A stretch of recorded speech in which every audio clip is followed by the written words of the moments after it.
سطع المدينة.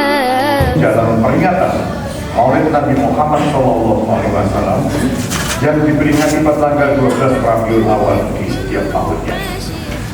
Kegiatan ini sekaligus momentum untuk mengevaluasi diri pribadi sebagai umat Islam dengan meneladani akhlak dan kepribadian Rasulullah SAW yang mengutamakan kepentingan umum di atas kepentingan pribadi maupun golongan.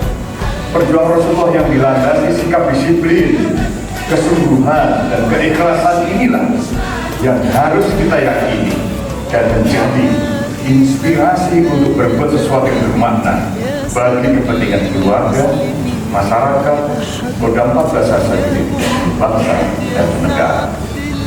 Berkenaan dengan itu, pada kesempatan saya mengajak pada kita semua mari meneladani sifat-sifat Rasulullah dan menerapkan dalam kehidupan sehari-hari, terutama dalam bekerja dengan profesional, tulus, ikhlas, dan keberadaannya